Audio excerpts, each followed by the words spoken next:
तो dear students, welcomes you. और आज हम जो है EHV AC and DC transmission system की यूनिट नंबर 3 कवर करने वाले हैं। तो आज देखेंगे यूनिट नंबर 3। ठीक है, तो यूनिट नंबर 3 के जो भी इम्पोर्टेंट क्वेश्चन हैं आज उनको कवर करेंगे हम लोग। अभी तक हमने जो कवर किए हैं बेटा वो यूनिट नंबर 1, यूनिट 2 और आज हम कवर करेंगे यूनिट नंबर 3 के important questions. Okay, so let's start. देखिएगा, क्वेश्चन नंबर 1 कह रहा है बांडी ग्राफ जनरेटर। तो van de Graaff generators are useful for. देखिएगा, जब हम हाई वोल्टेज को जनरेट करते हैं तो दो तरह के हमारे वोल्टेज होते हैं, AC वोल्टेज और DC वोल्टेज। ठीक है ना। तो इनका हमें जनरेशन करते हैं, तो जनरेशन करने के लिए हम किसका यूज़ करते हैं? बांडी ग्राफ जनरेटर का यूज़ करते हैं। तो हमेशा van de Graaff generators are used for very high voltage and low current applications. तो ध्यान रखिएगा, बांडी ग्राफ जनरेटर का हम कहाँ पर यूज करते हैं? जहाँ पर हमारे पास वेरी हाई वोल्टेज होते हैं एट लो करंट। ठीक है ना। नेक्स्ट क्वेश्चन देखिए, क्वेश्चन नंबर 2। क्वेश्चन नंबर 2 कह रहा है in van de Graaff generator output voltage is controlled by. ठीक है ना, कि अगर हमारे पास बांडी ग्राफ जनरेटर है तो आउटपुट वोल्टेज को हम किस तरह से कंट्रोल करते हैं। ठीक है ना। तो देखिएगा, ये इंपॉर्टेंट क्वेश्चन है। तो generally the output voltage of बांडी Graaff generator is controlled by controlling the corona source voltage. ठीक है ना, जो हमारा जिस वोल्टेज से हमारा कोरोना डेवलप हो रहा है उस सोर्स वोल्टेज को कंट्रोल अगर हम करते हैं तो हमारे बांडी ग्राफ जनरेटर का आउटपुट कंट्रोल हो जाता है। उसके बाद देखते हैं नेक्स्ट क्वेश्चन। नेक्स्ट क्वेश्चन है क्वेश्चन नंबर 3। तो टेस्ला कॉइल इज यूज्ड। ठीक है ना। तो आपको पता है बांडी ग्राफ जनरेटर है, टेस्ला कॉइल है, ट्रांसफार्मर कनेक्टेड इन कैस्केडेड है। ये सारे के सारे मेथड्स होते हैं हमारे हाई AC वोल्टेज जनरेट करने के लिए। ठीक है ना। तो टेस्ला कॉइल क्या होती है एक्चुअली? क्या ये एक कैस्केडेड ट्रांसफार्मर है? बिल्कुल नहीं है। क्या कोर लॉस ट्रांसफार्मर है? ये भी नहीं है। तो देखिएगा, टेस्ला कॉइल जो होती है वो एक हाई फ्रीक्वेंसी रेजोनेंट ट्रांसफार्मर होती है। तो इसका राइट आंसर हो जाएगा आपका ऑप्शन नंबर C, कि एक Tesla coil is a high frequency resonant transformer. Next question देखते हैं, क्वेश्चन नंबर 4। क्वेश्चन नंबर 4 बोल रहा है द स्विचिंग सर्ज इज, कि स्विचिंग सर्ज क्या होता है? क्या ये हाई AC DC वोल्टेज होता है? नहीं। क्या हाई AC वोल्टेज होता है? ये भी नहीं। Short duration transient voltage. ठीक है ना। तो स्विचिंग सर्ज क्या होता है? ये देखिएगा बेटा, इस तरह से होता है। ये टाइम T है और ये आपका अगर स्विचिंग वोल्टेज है V, तो ये कुछ इस तरह का आपका वोल्टेज होता है। ठीक है। तो ये क्या होता है, इसकी जो ड्यूरेशन होती है वो बहुत शॉर्ट ड्यूरेशन होती है। तो शॉर्ट ड्यूरेशन के लिए होता है, लेकिन इसकी फ्रीक्वेंसी हाई होती है। ठीक है ना। ये हाई फ्रीक्वेंसी का हमारा वोल्टेज होता है जिसको हम स्विचिंग सर्ज बोलते हैं। तो राइट आंसर क्या हो जाएगा? Short duration transient voltage. Next question देखिएगा, क्वेश्चन नंबर 5। क्वेश्चन नंबर 5 है आपका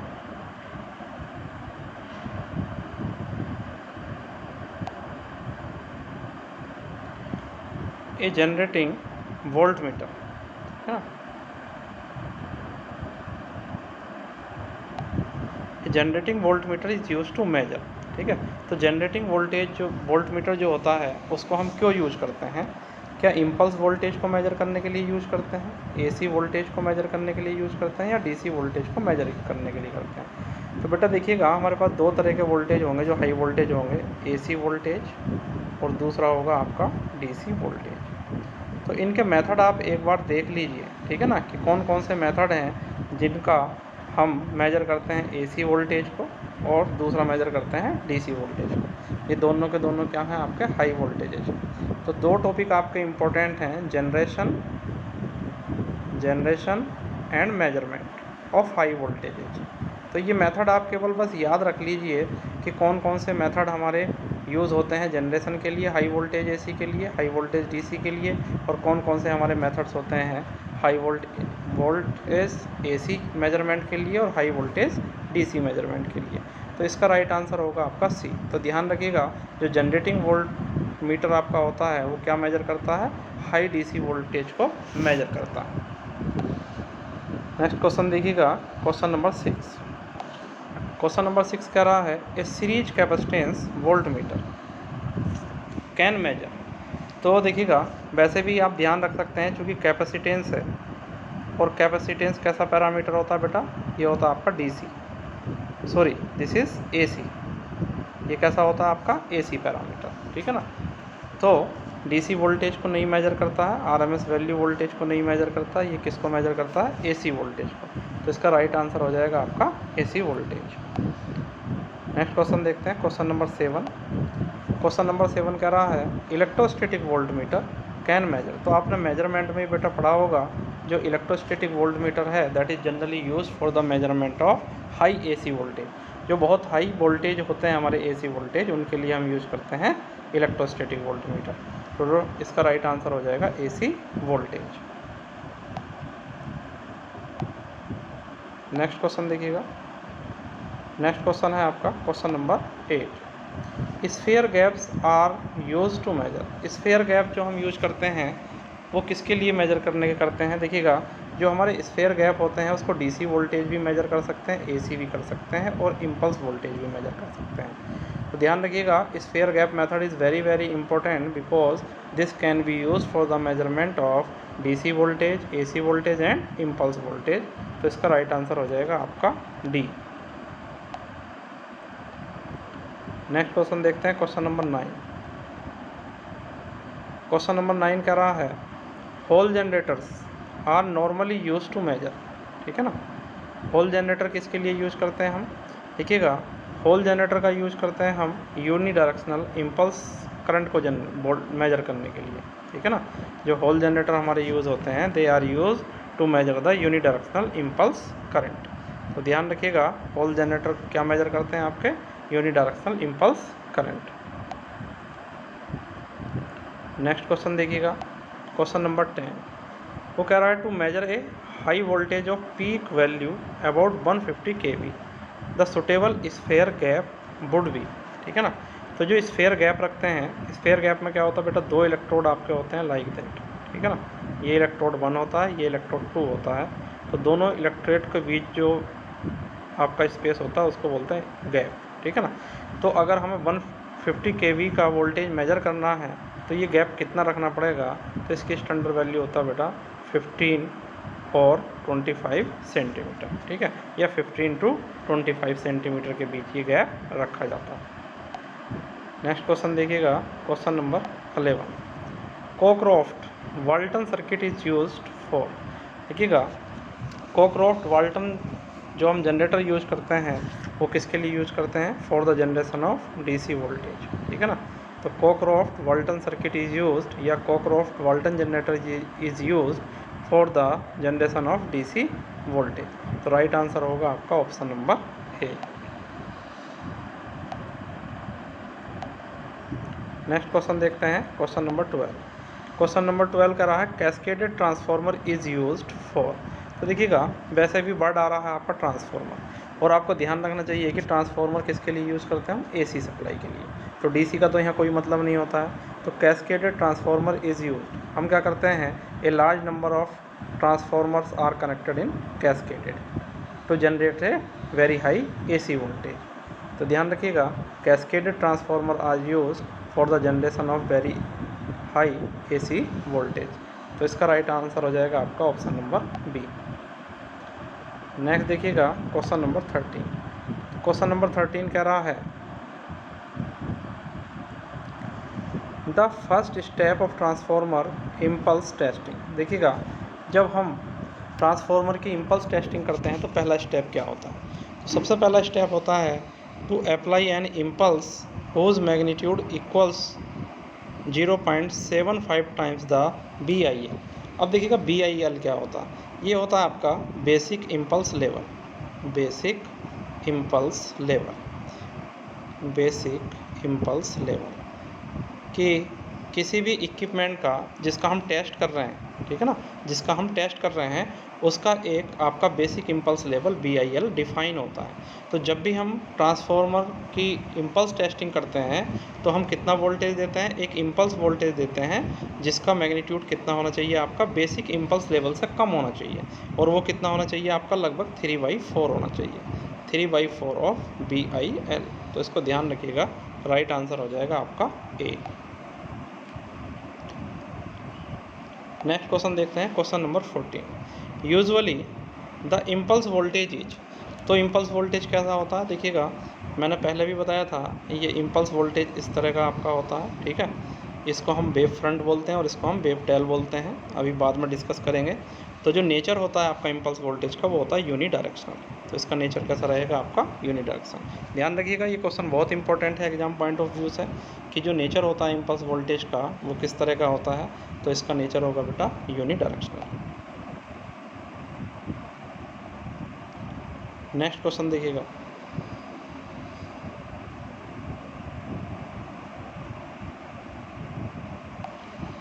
वो कह रहा है the input voltage in Cockcroft Walton circuit is 50 kilovolt, the load current is 125 milliampere and the supply frequency is 50 Hz. Each capacitor of 10 nanofarad, the optimum number of stages required to achieve the maximum output voltage is, ठीक है ना। कितना voltage चाहिए हमें, 50 kilo volt, ठीक है ना। कितनी लोड करंट कितनी है आपकी, 125। तो हमें केवल एक स्टेज से ही काम चल जाएगा, तो कितने स्टेज की हमारी ज़रूरत होगी, 1, ठीक है ना। तो ये क्वेश्चन आपके लिए भी है, नंबर ऑफ़ स्टेजेस का आप फॉर्मूला ढूंढिएगा, नंबर ऑफ़ स्टेजेज, ठीक है। उस फॉर्मूले में ये वैल्यूज़ रखिएगा आप, you will get the number of stages ऐसे, ठीक है ना। तो ये क्वेश्चन आपके लिए है, इसका राइट आंसर है आपका option number 1 A. Next is question number 16।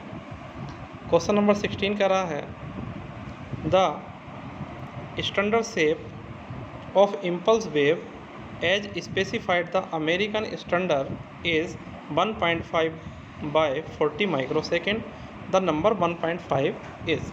देखिएगा बेटा, जो इम्पल्स वोल्टेज होता है उसको हम किस तरह से डिफ़ाइन करते हैं। जो वो डिफ़ाइन होता है हमारा, वो डिफ़ाइन होता है आपका wave front time oblique wave tail time, wave tail time.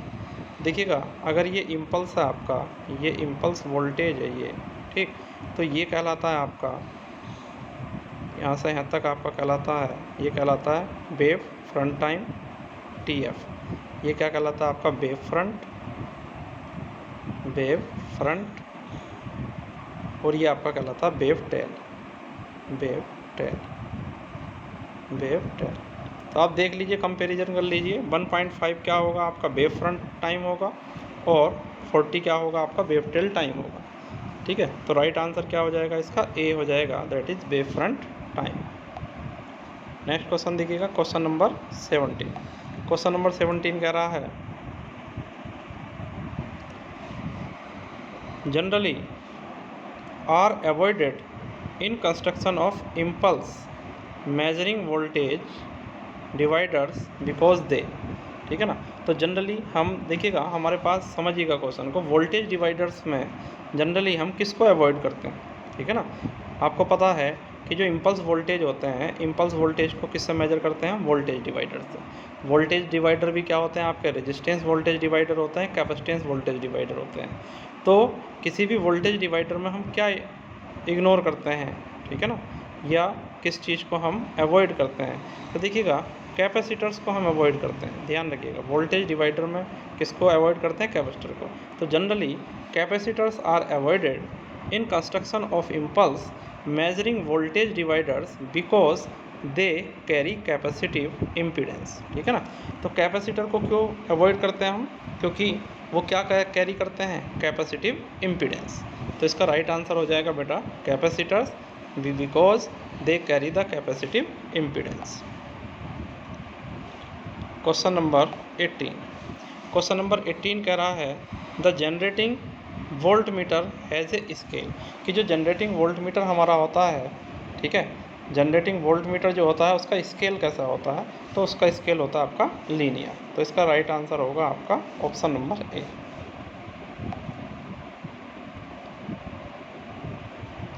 Next question है आपका क्वेश्चन नंबर 19। क्वेश्चन नंबर 19 कह रहा है marks multi stage impulse generator model involves. वो कह रहा है कि जो marks multi stage impulse generator होता है उसके मॉडल में क्या क्या चीज़ें होती हैं। तो बेटा देखिएगा, हाई ओमिक रेजिस्टेंसेस का भी हम यूज़ करते हैं और लो ओमिक रेजिस्टेंसेस का भी यूज़ करते हैं। किसमें, Marx multi stage impulse generator में। सर्किट डायग्राम आप देख सकते हो, इसका राइट आंसर हो जाएगा option number 3, both of these. Question number 20 देखिएगा। 20 कह रहा है 4 statements are mentioned about the rod gaps, mention the correct statement. तो जो रोड गैप है, रोड गैप के बारे में कुछ स्टेटमेंट दिए हैं, 4 स्टेटमेंट, ठीक है ना। तो पहला है rod gaps are most accurate measurement device, ये तो बिल्कुल गलत है, ठीक है ना, मोस्ट एक्यूरेट नहीं होते हैं। The use of rod gap is not allowed as AC measurement devices, ये बहुत ही आपका करेक्ट आंसर है। देखिएगा, ध्यान रखना, जो आपके रोड गैप्स होते हैं, रोड गैप्स वो किसके लिए यूज करते हैं, DC मेजरमेंट के लिए, ध्यान रखिएगा। जबकि स्फेयर गैप्स किसके लिए यूज करते हैं हम, AC और DC के लिए यूज करते हैं। और आपकी जो रोड गैप्स होती हैं, रोड गैप्स को किसके लिए हम यूज करते हैं, केवल DC मेजरमेंट के लिए यूज करते हैं, ठीक है। तो करेक्ट आंसर हो जाएगा आपका the use of rod gaps is not allowed as AC measurement devices. Next देखिएगा, ये क्वेश्चन बेस्ड है आपका कैस्केडेड ट्रांसफार्मर पर। ये कह रहा है cascaded transformers are most commonly employed in high voltage testing labs, बिल्कुल सही है। द मेजर, अब इसका एडवांटेज या डिसएडवांटेज, पहले हमें ये देखना है कि एडवांटेज की बात कर रहा है या डिसएडवांटेज की। तो देखिएगा, पहले हम बात करते हैं एडवांटेजेस की। तो मान लिया the major advantage associated with the cascading configuration is that, अब lower stages are loaded more as compare to upper stages. तो देखिएगा, ये तो एडवांटेज नहीं होता है। अगर आपने कैस्केडेड ट्रांसफार्मर पढ़ा है तो कैस्केडेड ट्रांसफार्मर में बेटा जो लोडिंग होती है वो अनइक्वल लोडिंग होती है। जो अपर स्टेजेज होते हैं, ठीक है ना, जो अपर स्टेजेज होते हैं आपके वो ज़्यादा लोडेड होते हैं और जो लोअर स्टेजेज होते हैं वो कम लोडेड होते हैं। तो ये इसका एडवांटेज नहीं होता, ये क्या होता है इसका बेटा डिसएडवांटेज। तो राइट आंसर आएगा आपका यहाँ पर disadvantage associated with the cascading configuration is that lower, यहाँ पर क्या आ जाएगा आपका, lower stages are loaded more as comparison to upper stages. इसका राइट आंसर होगा डिसएडवांटेजेस लोअर एंड अपर। चलिएगा नेक्स्ट क्वेश्चन देखते हैं, क्वेश्चन नंबर 22। क्वेश्चन नंबर 22 कह रहा है the generating volt metre is. देखिएगा, जनरेटिंग वोल्ट मीटर कैसा होता है आपका, तो जनरेटिंग अभी हमने पढ़ा था। A non linear electrochemical device नहीं, क्योंकि स्केल तो कैसा होता है आपका, लीनियर होता है, तो ये तो गलत हो गया आपका। ए वेरिएबल कैपेसिटर इलेक्ट्रोस्टैटिक डिवाइस, ठीक है ना। तो इसका राइट आंसर हो जाएगा 2। जो जनरेटिंग आपका वोल्ट मीटर होता है that is a variable capacitor electrostatic device. Question number 23 देखिएगा, the small load current in Cockcroft Walton circuit means. देखिएगा, जितनी लोड करंट आपकी स्मॉल होगी उतना ही आपके कोक्रॉफ्ट वाल्टन सर्किट का वोल्टेज ड्रॉप क्या होगा, कम होगा, ठीक है ना। तो देखिएगा, लोड करंट आपकी अगर कम होगी तो voltage drop is very high, ये तो गलत हो जाएगा आपका, वोल्टेज ड्रॉप इज़ स्मॉल, ठीक है ना। वोल्टेज ड्रॉप IR क्या हो जाएगा आपका, वो रिड्यूस हो जाएगा स्मॉल करंट के साथ। नेक्स्ट क्वेश्चन देखिएगा, क्वेश्चन नंबर 24 में कह रहा है the rod gap for measuring the voltages is, ठीक है ना। तो रोस्ट गैप कौन सा होता है जिसको हम मेजरिंग वोल्टेज के लिए यूज़ करते हैं, वो होता है आपका रोड गैप, ठीक है ना, वो होता है आपका रोड गैप। स्टूडेंट कभी कभी इसको रोस्ट गैप को स्फेयर गैप भी कर देते हैं, तो ऐसा मत करना, ये गलत है। आपकी जो रोस्ट गैप हम यूज़ करते हैं मेजरमेंट के लिए हाई वोल्टेज के, वो होती है आपकी रोड गैप। नेक्स्ट क्वेश्चन देखिएगा, क्वेश्चन नंबर 25 में कह रहा है impulse test are performed on transformer, कि ट्रांसफार्मर पर इम्पल्स टेस्ट हम क्यों परफॉर्म करते हैं। तो देखिएगा, इम्पल्स टेस्ट हम करते हैं to determine the insulation ability against transient over voltages, ठीक है ना। तो इसका एक करेक्ट आंसर होगा, ठीक है ना। इंसुलेशन की एबिलिटी को हम मेजर करने के लिए ही किसका यूज करते हैं, इम्पल्स टेस्ट करते हैं। To test the moisture content, ये गलत होगा आपका, बोथ ऑफ दीज गलत होगा, ऑल ऑफ दीज गलत होगा। तो राइट आंसर होगा आपका ऑप्शन नंबर 1।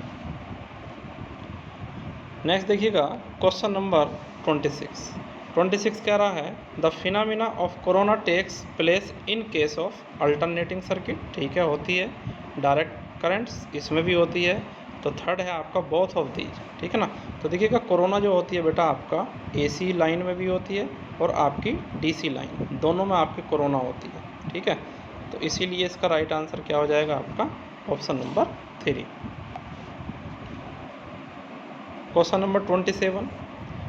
नंबर 27 कह रहा है large power transformers are best protected by. ठीक है ना। जो हमारे लार्ज ट्रांसफॉर्मर, तो आपको पता है लार्ज ट्रांसफॉर्मर कहाँ रखे होते हैं हमारे, जनरली सब स्टेशन में होते हैं। ठीक है ना। तो लार्ज ट्रांसफॉर्मर्स को प्रोटेक्ट करने के लिए हम किसका यूज करते हैं, स्टेशन टाइप लाइटनिंग अरेस्टर्स का यूज करते हैं। We use station type lightning arresters. देखिएगा क्वेश्चन नंबर 8 देखिएगा, question number 28 sorry. A capacitance resistance circuit is use to measure the ripple voltage in DC system. During this process the important condition which should be met is. तो क्या कंडीशन होनी चाहिए बेटा, जब भी हम कैपेसिटेंस रेजिस्टेंस सर्किट का यूज करते हैं रिपल वोल्टेज को मेजर करने के लिए, तो हमारी कंडीशन होती है XC is should be very very greater than R। XC is what? Capacitive reactance, and you know capacitive reactance is 1 upon omega C should be very very large than R. Sorry, this is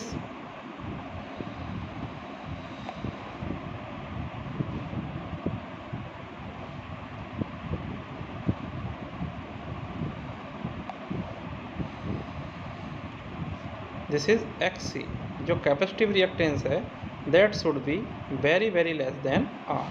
Okay, so XC is what? This is 1 upon omega C should be less than R, or it should be omega C into R should be very very greater than 1। तो right answer क्या हो जाएगा आपका option number 1। Next देखिएगा question number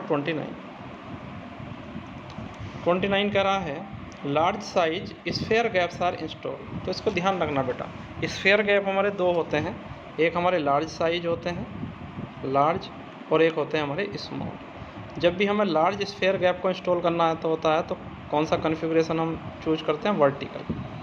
इनको किस में लगाते हैं, वर्टिकल में। और जब भी स्मॉल वाले को करना होता है तो इनको किस में लगाते हैं हम, हॉरिजॉन्टल कन्फिग्रेशन। तो ध्यान रखना एग्जाम में अगर लार्ज स्फेयर गैप की बात करता है कन्फिग्रेशन की तो वर्टिकली लगाते हैं, और स्मॉल की बात करता है तो हॉरिजॉन्टल कन्फिग्रेशन यूज करते हैं। इसका राइट आंसर आपका होगा option number 2 vertical configuration. Next देखिएगा question number 30। The criteria for determining the number of stages for maximum output voltage in Cockcroft Walton is. तो अभी मैंने आपको क्वेश्चन दिया था पहले कि आप देखिएगा कि किस तरह से फॉर्मूला हम लगाएंगे to calculate the number of stages to get the maximum output voltage. ठीक है ना। तो उस फॉर्मूले से आप देख सकते हो कि जो आपका नंबर ऑफ स्टेजेज होता है वो किस किस पैरामीटर पर डिपेंड करता है। तो बेटा वो आपका डिपेंड करेगा फ्रीक्वेंसी पर डिपेंड करेगा क्या, बिल्कुल नहीं करेगा। ठीक है ना। फॉर्मूला आप देखिएगा, कैपेसिटेंस ऑफ ईच स्टेजेस नहीं करेगा, रिक्वायर्ड KVA नहीं करेगा। इसका राइट आंसर है आपका ऑप्शन नंबर 4। तो ये आंसर आपको मिल जाएगा जब आप SN का फॉर्मूला याद करोगे, सर्च करोगे कि जो नंबर ऑफ स्टेजेज होते हैं वो कितने होते हैं हमारे to get the maximum output voltage. तो देखिएगा वहाँ पर आपका SN ना तो फ्रीक्वेंसी पर डिपेंड करेगा, ना कैपेसिटेंस पर डिपेंड करेगा, ना ही रिक्वायर्ड KVA पर डिपेंड करेगा। तो इसका राइट आंसर हो जाएगा आपका ऑप्शन नंबर 4। नेक्स्ट देखिएगा क्वेश्चन नंबर 31 कह रहा है is a type of surge diverter. तो सर्ज डाइवर्टर कौन कौन से होते हैं, देखिएगा रोड गैप भी क्या होती है आपका एक सर्ज डाइवर्टर ही होती है। बाल्ब टाइप लाइटनिंग अरेस्टर भी क्या होता है, एक टाइप का सर्ज डाइवर्टर ही होता है। प्रोटेक्टर ट्यूब भी क्या होती है आपकी, सर्ज डाइवर्टर होता है। तो ये तीनों के तीनों ऑप्शन जो हैं दीज आर सर्ज डाइवर्टर, तो इसका राइट आंसर होगा ऑल एबव। क्वेश्चन नंबर 32 कह रहा है the most recommended gap under usual conditions for measuring the voltage is, ठीक है ना, कि कौन सा आपका गैप है जिसको हम रिकमेंड करते हैं अंडर नॉर्मल यूजिंग कंडीशंस। तो फील्ड गैप को करते हैं, नहीं करते हैं, रोड गैप को नहीं करते हैं। मैंने बताया था रोड गैप किसके लिए यूज़ होती है, केवल आपके डीसी मेजरमेंट के लिए। तो किसको करते हैं हम, स्फेयर गैप को, because sphere gap can be used for the measurement of AC as well as DC. तो राइट आंसर हो जाएगा आपका ऑप्शन नंबर 2। नेक्स्ट देखिएगा क्वेश्चन नंबर 33, वो कह रहा है स्फेयर गैप्स कैन मेजर। तो मैंने बताया था आपको peak value of DC voltage, DC voltage की पीक वैल्यू मेजर करता है, peak value of AC voltage. तो इसका राइट आंसर हो जाएगा option number 3, both of these. Question number 34 देखते हैं, impulse ratio of a material depends on. जो इम्पल्स रेशियो होता है देखिएगा वो आपका शेप पर भी डिपेंड करता है, जो वेव शेप है कि वो किस तरह की वेव शेप है, ट्रायंगुलर है, साइनसॉइडल है, ठीक है, और पोलरिटी पर भी डिपेंड करता है इम्पल्स वोल्टेज की। तो ध्यान रखिएगा इम्पल्स रेशियो आपका डिपेंड करता है शेप ऑफ वेव पर और पोलरिटी ऑफ इम्पल्स वेव पर। क्वेश्चन नंबर 35 देखिएगा, 35 में कह रहा है the high voltage test which is performed on transformer, कि ट्रांसफार्मर पर कौन कौन से हाई वोल्टेज टेस्ट हम परफॉर्म करते हैं। तो देखिएगा बेटा इम्पल्स टेस्ट हम परफॉर्म करते हैं ट्रांसफार्मर पर। तो मैंने अभी बताया था इम्पल्स टेस्ट क्यों करते हैं, to find out the strength of insulation, ठीक है ना। दूसरा हम करते हैं इंड्यूस्ड ओवर वोल्टेज टेस्ट, ठीक है, और तीसरा करते हैं पार्शियल डिस्चार्ज टेस्ट। तो ये सारे के सारे टेस्ट किए जाते हैं हमारे ट्रांसफार्मर पर, इसलिए राइट आंसर हो जाएगा आपका 4 all of these. Question number 36 देखिएगा, 36 कह रहा है the standard shape of impulse wave as specified by American standard is 1.5 by 40 microsecond, the number 40। तो 40 क्या बताया था मैंने बताया था किसी इम्पल्स वेव को किससे डिफाइन करते हैं, उसके wave front time oblique wave tail time. तो यहाँ पर 40 क्या हुआ आपका, वेव टेल टाइम, तो it will be wave tail time. Right answer होगा आपका ऑप्शन नंबर 2। क्वेश्चन नंबर 37 कह रहा है is the input to impulse generator.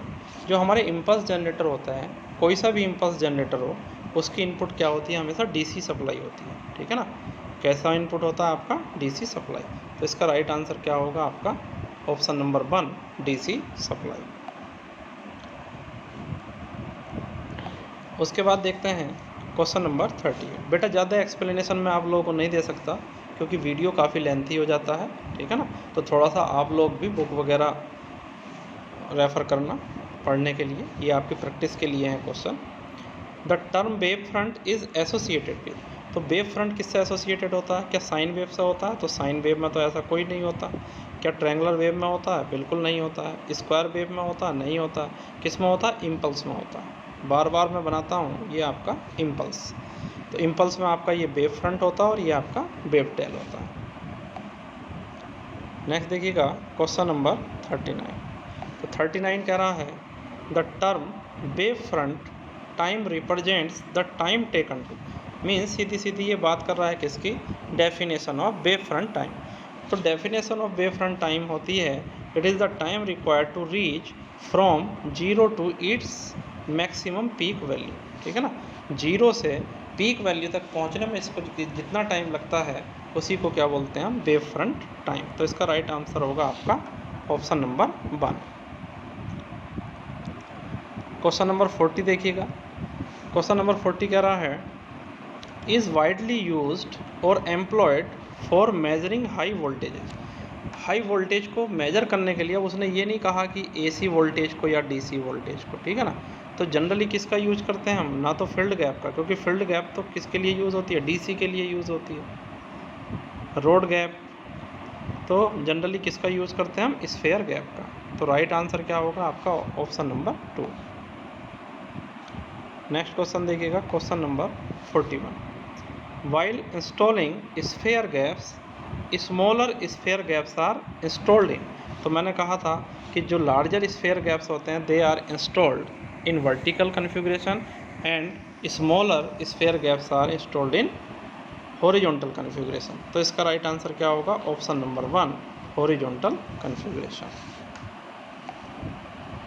Question number 42 देखिएगा। 42 कह रहा है the impulse test of the transformer is done by using, ठीक है ना। ट्रांसफॉर्मर पर जो इम्पल्स टेस्ट हम करते हैं वो किसके द्वारा करते हैं? तो ऑप्शन नंबर 1 है फुल वेव स्टैंडर्ड इम्पल्स के द्वारा, ठीक है ना, हाफ वेव के द्वारा नहीं करते हैं। तो इसका राइट आंसर होगा आपका option number 1, the impulse test of the transformer is done by using full wave standard impulse. Question number 43 देखिएगा। 43 कह रहा है the rectifier which generates high voltage DC from AC. तो कौन कौन से रेक्टिफायर सर्किट हम यूज करते हैं जनरेशन के लिए? तो देखिएगा, आपने पढ़ा होगा हाफ वेव रेक्टिफायर्स यूज करते हैं, उसके बाद हम फुल वेव रेक्टिफायर्स यूज करते हैं, थर्ड हम यूज करते हैं वोल्टेज डबलर सर्किट, ठीक है ना, ये इसको हम बोलते हैं वोल्टेज डबलर टाइप रेक्टिफायर्स। तो ये तीनों के तीनों ही रेक्टिफायर्स हमारे यूज होते हैं for the generation of high DC from AC voltage. तो इसका राइट आंसर हो जाएगा आपका option number 4, all of these. Question number 44 वो कह रहा है the Hall effect generators are used to measure, ठीक है। जो होल इफेक्ट जनरेटर होते हैं हमारे वो डीसी करंट को भी मेजर करते हैं और साथ साथ आपकी हाई फ्रीक्वेंसी अल्टरनेटिंग करंट को भी मेजर करते हैं, ठीक है ना। तो इसका आंसर हो जाएगा आपका बोथ ऑफ दीज। तो इसको याद रखना, ये इम्पोर्टेंट है कि जो होल इफेक्ट जनरेटर्स हमारे होते हैं they are used for the measurement of direct current as well as high frequency alternating current. Question number 45 देखिएगा। Impulse testing of transformer is done to determine the ability of, ठीक है ना। तो ये कई बार पीछे भी हमने क्वेश्चन पढ़ा है, जो इंसुलेशन हमारी विदस्टैंड या विदस्टैंड कैपेबिलिटी होती है इंसुलेशन की, उसको डिटरमाइन करने के लिए हम किसका यूज़ करते हैं? इम्पल्स टेस्टिंग का। तो राइट आंसर होगा ability of insulation to withstand transient over voltage. कि जो ओवर वोल्टेजेस हमारे होते हैं, जो ट्रांजिएंट प्रोड्यूस होते हैं, जैसे स्विचिंग की वजह से प्रोड्यूस होते हैं, फॉल्ट की वजह से प्रोड्यूस होते हैं, तो उसकी वजह से जो विदस्टैंड कैपेबिलिटी है इंसुलेशन की, उसको डिटरमाइन करने के लिए हम इम्पल्स टेस्ट करते हैं। तो इसका राइट आंसर होगा नंबर 2। नेक्स्ट देखते हैं क्वेश्चन नंबर 46। वो कह रहा है transformers contribute to radio interference due to, ठीक है ना। तो ट्रांसफॉर्मर क्या करते हैं? रेडियो इंटरफेरेंस कोज करते हैं। किसकी वजह से कोज करते हैं? कोरोना डिस्चार्ज इन एयर, बिल्कुल सही। इंटरनल और partial discharge in the insulation, इसकी वजह से भी होता है। स्पार्किंग की वजह से भी होता है। तो इसका राइट आंसर हो जाएगा आपका option number 4, any of ever, ठीक है ना। कोरोना डिस्चार्ज की वजह से भी आपका रेडियो इंटरफेरेंस होता है, इंटरनल और पार्शियल डिस्चार्ज की वजह से होता है इंसुलेशन में, और स्पार्किंग की वजह से भी आप लोगों ने देखा होगा कि रेडियो इंटरफेरेंस होता है। 47 देखिएगा। क्वेश्चन नंबर 47 कह रहा है which of the following technique is used for the measurement of high frequency AC voltage. तो हाई फ्रीक्वेंसी एसी वोल्टेज को मेजर करने के लिए हम क्या करते हैं? पीक वोल्ट मीटर का यूज़ करते हैं। तो peak volt meter is used for the measurement of high frequency AC voltage.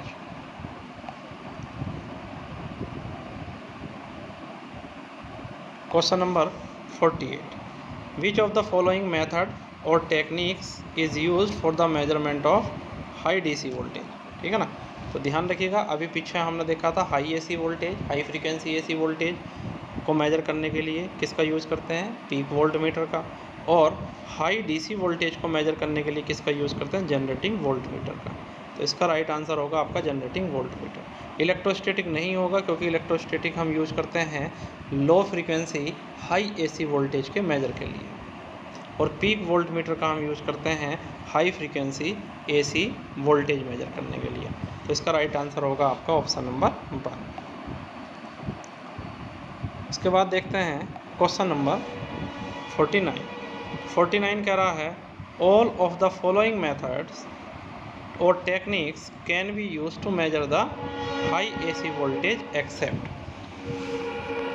ठीक है, कि सारी की सारी हमारी जो फॉलोइंग टेक्निक्स या मेथड्स हैं उनका यूज़ करते हैं हम हाई AC वोल्टेज को मेजर करने के लिए, एक्सेप्ट मतलब किसका यूज़ हम नहीं करते हैं। तो देखिएगा, पोटेंशियल डिवाइडर का यूज़ हम करते हैं, कैपेसिटी पोटेंशियल डिवाइडर का यूज़ करते हैं हाई AC वोल्टेज मेजर के लिए, पोटेंशियल ट्रांसफार्मर का यूज़ भी करते हैं और इलेक्ट्रोस्टैटिक वोल्टमीटर का भी यूज़ करते हैं।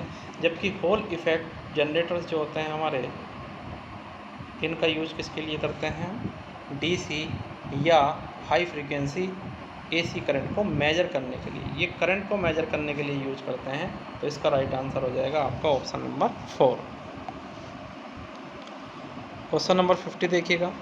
क्वेश्चन नंबर 50 कह रहा है surge voltages originate in power system due to, जो हमारे सर्जेज होते हैं, जो हमारे सर्ज प्रोड्यूस होते हैं वो किस किस की वजह से होते हैं, लाइटनिंग की वजह से भी होते हैं, ठीक है, स्विचिंग ऑपरेशंस की वजह से भी होते हैं और फॉल्ट की वजह से भी होते हैं।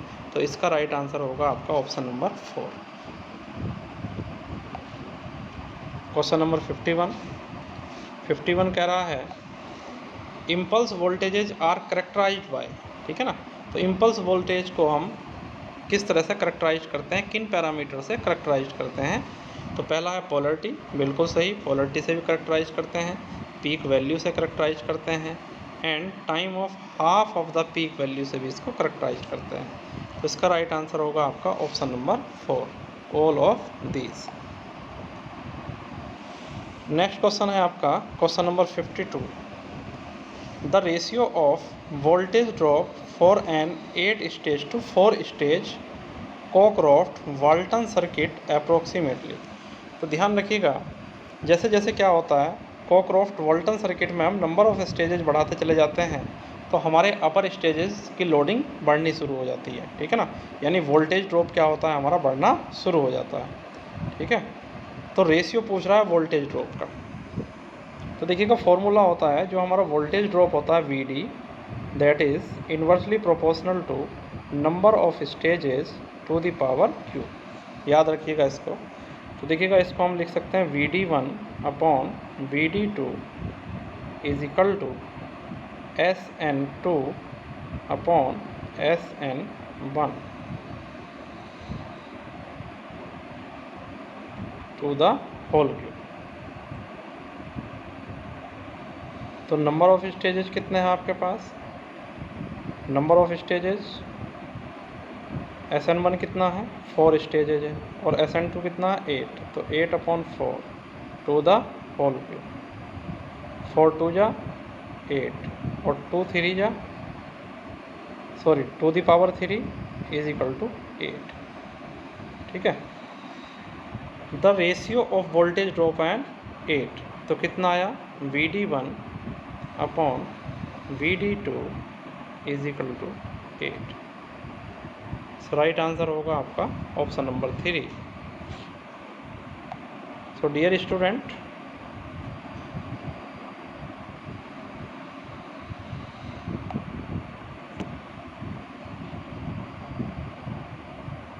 This is the last question, ठीक है ना। तो आप लोग कमेंट करिएगा ये वीडियो आपको कैसा लगा, और अगर आपको अच्छा लगा तो ज़्यादा से ज़्यादा लाइक करिएगा, चैनल को सब्सक्राइब करिएगा और वीडियो को शेयर करिएगा। Thank you.